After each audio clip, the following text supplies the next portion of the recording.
Քաղաքական հայտ ներկայացրած հայաստանյան երկու նախաձեռնություն Արման Թաթոյանի միասնության թևերը և Նինա Կարապետյանցի նժարը հայտարարություն են տարածել։ Հրավիրում են երիտասարդներին համագործակցության ու խոստանում են նյութական խրախուսանք։ Մի դեպքում խոստացածը լապթոփ է, մյուսում գումար։ Խաղարկությամբ են որոշելու, թե 4 iPad-ն ու 1 նոթբուք նով է շահելու։ Մարդիկ կարողանում են կուսակցական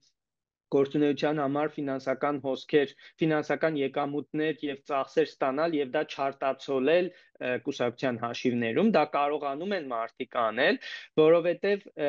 չի կարգավորված ոչ կուսակցական քաղաքական գործունեությունը կամ որոշ երկրներում դա լոբինգ են ասում, այդ գործունեությունը։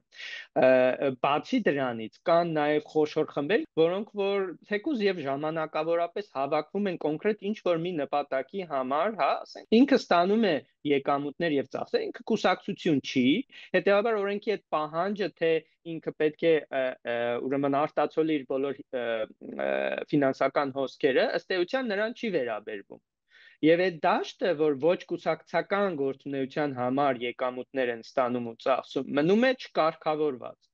Քաղաքասարակության ներկայացուցիչներն այս ամենին զուգահեռ հարց են բարձրաձայնում. եթե մեր օրենսդրության համաձայն գրանցված կուսակցությունները պետք է ապահովեն ֆինանսական թափանցիկություն, հանրությանը ներկայացնում են իրենց ֆինանսների ծագման աղբյուրը, եկամուտներն ու ծախսերը, ապա ինչու կարգավորում չկա ոչ կուսակցականների մասով, ումից եւ ինչպես են ֆինանսավորվում նման նախաձեռնությունները։ Այսինքն ըստ քաղաքագետի ոչ կուսակցական քաղաքական գործունեությունը օրենսդրորեն սահմանել է պետք։ Դրա հետ կապված ֆինանսական հոսքերը թափանցիկ դարձնելու պարտադրանքն ու կարգավորումները սահմանափակել եւս։ Ասում է Կանադայի ու Մեծ Բրիտանիայի օրենսդրությունում ոչ կուսակցական քաղաքական գործունեությունը հստակեցված է։ Եվրոպայում բոլոր հասարակական կազմակերպությունները ու լրատվամիջոցները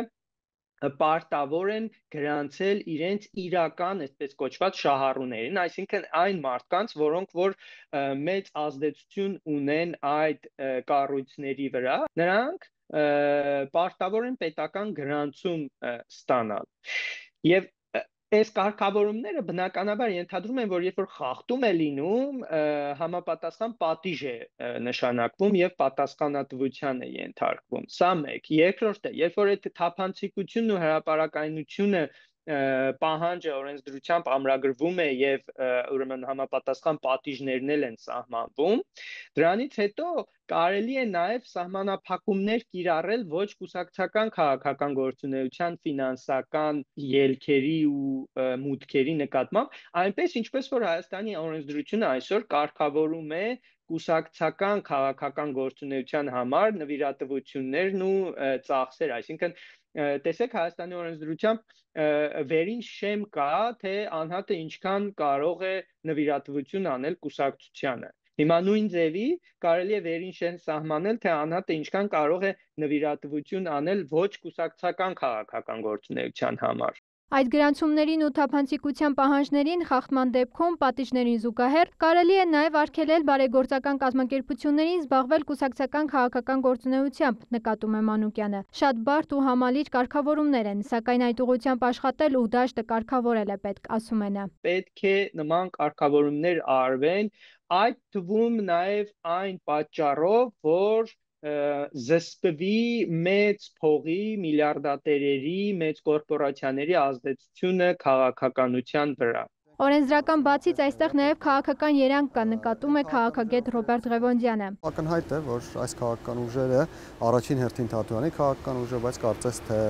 նաև եթե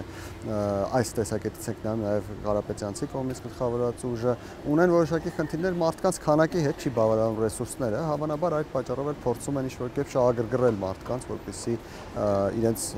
գործընթացներին մասնակցություն ունենան։ Բայց դժվար է պատկերացնել, որ iPad-ի համար հանդիպմանը եկած մարդը հետագայում կգնա ու կքվեարկի տվյալ ուժի օգտին, ասում է նա։ Ես ցանկանում եմ զուգահեռ անցկացնել օրինակ Խորհրդային Միության ֆուտբոլային առաջնության խաղերի հետ, այնտեղ խաղարկում էին ավտոմեքենաներ եւ այդ պատճառով շատ դեպքերում մարզադաշտ ուղղակի լեփլեցուն էր լինում, թեև խաղերը այդքան մեծ նշանակություն կարող էին չունենալ, իհարկե ոչ բոլոր դեպքերում, բայց որոշ դեպքերում։ Նմանատիպ մի բան էլ այստեղ է փորձարվում իրականացնել, նյութական շահագրգռում, որի միջոցով որ կարողանա մարդկանց մեծ քանակ հավաքել, հետագայում դա ցույց տալ եւ դրա հաշվին ինչ որ քաղաքական, ֆինանսական կամ այլ տիպի